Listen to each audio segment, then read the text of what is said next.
Primeiro, a postura da pessoa natural.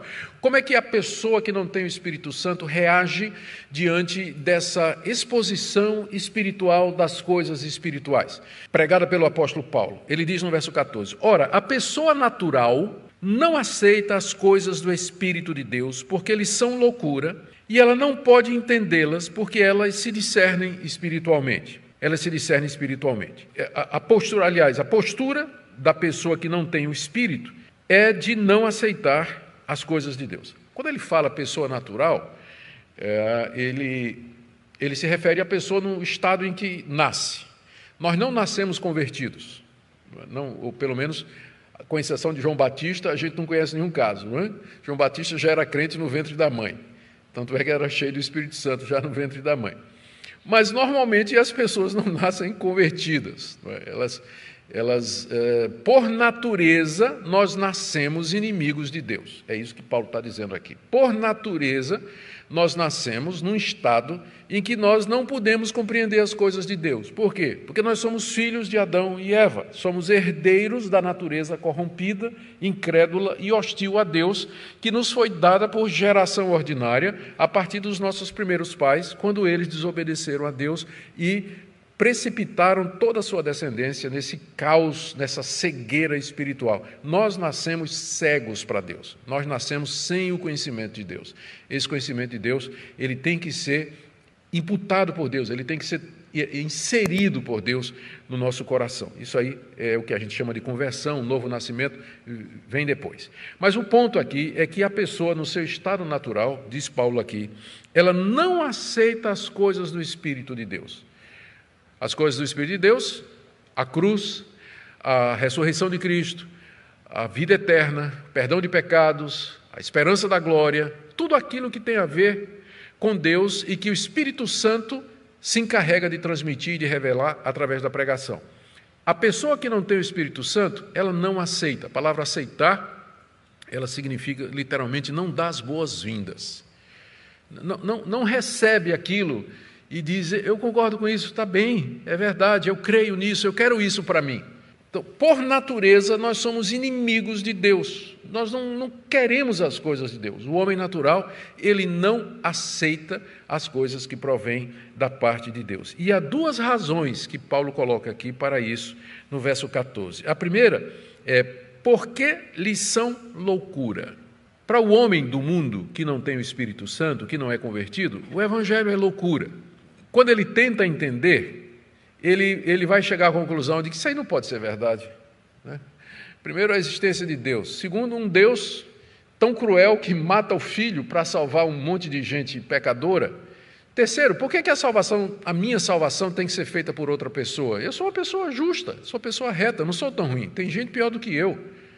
Então, eu cumpro os meus deveres, eu sou bom marido, sou boa esposa, eu cumpro as minhas obrigações, pago os meus impostos, por que eu preciso de um Salvador? Ou seja, a pessoa parece loucura, a mensagem do Evangelho para ela parece uma coisa absurda. Que Deus tenha se revelado através de Jesus de Nazaré como sendo aquele por quem vem a salvação, isso não cabe na cabeça do descrente, não cabe.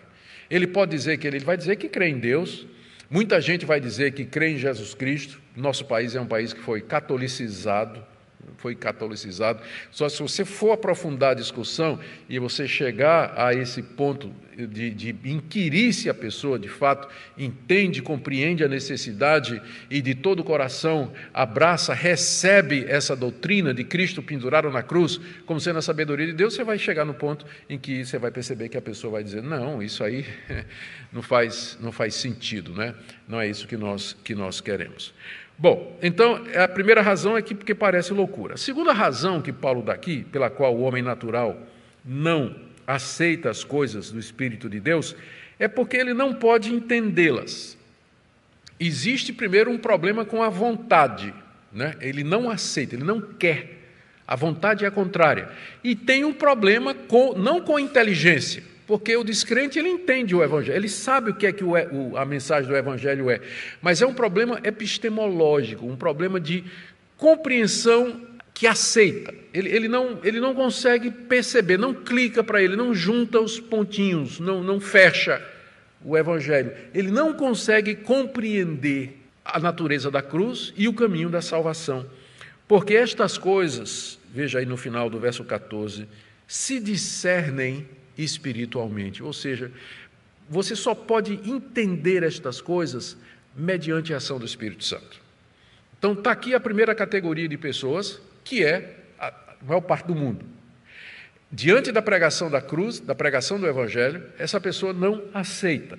Ela não aceita porque parece loucura, e parece loucura porque ela não pode entender. E não entende porque, para entender, precisa do Espírito Santo, porque são coisas que se discernem espiritualmente. Isso aqui tem um impacto muito grande para nós, no que diz respeito à missão da igreja, evangelização e apologética, e também ativismo cristão nas redes sociais. Às vezes eu vejo os cristãos batendo boca nas redes sociais com descrentes, não é? Sem perceber que não está falando de igual para... São dois níveis diferentes, são duas visões de mundo completamente diferentes, e que elas não podem se sobrepor, não conseguem se sobrepor. Então, às vezes, o crente está perdendo tempo nas redes sociais, batendo boca com a ativista de ideologias bem contrárias à palavra de Deus, né, falando e discutindo, não vai levar absolutamente a nada. Isso não quer dizer que nós não podemos argumentar com os descrentes a respeito das coisas de Deus. Nós podemos falar das evidências da existência de Deus, das provas da veracidade da Bíblia, de toda a confirmação histórica que a gente tem para os evangelhos, que de fato existiu Jesus de Nazaré. Nós podemos apelar para a consciência dele, você sabe que você faz coisas erradas, podemos apelar para as emoções dele, você sabe que você é uma pessoa que não tem paz, você vive em busca de alguma coisa. A gente pode usar todo esse tipo de argumentação. Se Deus, porém, se o Espírito Santo, Deus não mandar o Espírito Santo abrir o entendimento e ensinar a essa pessoa o Evangelho, ela não vai compreender. Ela não vai entender. Nunca ela vai entender. O descrente ele pode até ter um conhecimento claro do Evangelho. Uma experiência essa constatação ficou clara para mim durante os meus estudos. Durante o meu mestrado na África do Sul, na área de Novo Testamento, eu tinha que ler comentários bíblicos e crítica bíblica feita por todo tipo de comentarista, gente que era crente e gente que não era, liberal. E por incrível que pareça, os liberais às vezes tinham uma compreensão do texto que parecia muito mais clara do que o próprio comentarista que era cristão comprometido, não é? Por quê? Porque ele conhecia mais o grego, conhecia mais o hebraico, conhecia mais história, arqueologia, trazia perspectivas e... Um exemplo que me chamou a atenção foi o famoso Rudolf Bultmann. Bultmann é considerado um dos ícones da crítica bíblica, especialmente na área de Novo Testamento. Ele é muito conhecido através da crítica da forma, ou seja, ele acha que tudo que nós temos no Novo Testamento surgiu num determinado ambiente vivencial, onde a igreja escreveu essas lendas a respeito de Jesus como apologia, como evangelização, para se defender dos ataques dos judeus, dos ataques dos pagãos, para promover suas ideias, e aí inventou histórias, como Jesus andando sobre as águas, Jesus multiplicando pães e tudo mais. E ele tinha esse programa de tirar esses mitos da Bíblia, para que o homem moderno pudesse entender. Em outras palavras, ele queria atualizar a Bíblia ao homem moderno, né, para que o homem moderno pudesse, então, ler a Bíblia e aceitar, tirando os entraves, já que o homem moderno, científico, não acredita em milagre, não acredita em sobrenatural e tudo mais. Ele tem um comentário no Evangelho de João, Bultmann, comentário no Evangelho de João. E eu tive que ler aquele comentário e lendo no final do Evangelho de João, da ressurreição, quando Jesus aparece aos seus discípulos, Bultmann dá uma exposição do texto pouco superada por outros autores. Ele faz uma exposição, mas o tempo todo ele está dizendo, isso é o que o autor do Evangelho acreditava. Isso é o que o autor do Evangelho acreditava. Ele, pessoalmente, não acreditava que Jesus ressuscitou dos mortos literalmente. Jesus ressuscita no querigma, na pregação, na memória dos discípulos, mas nunca literalmente dentre os mortos. Mas quem escreveu o Evangelho de João acreditava. É o que ele diz no seu comentário. E por isso.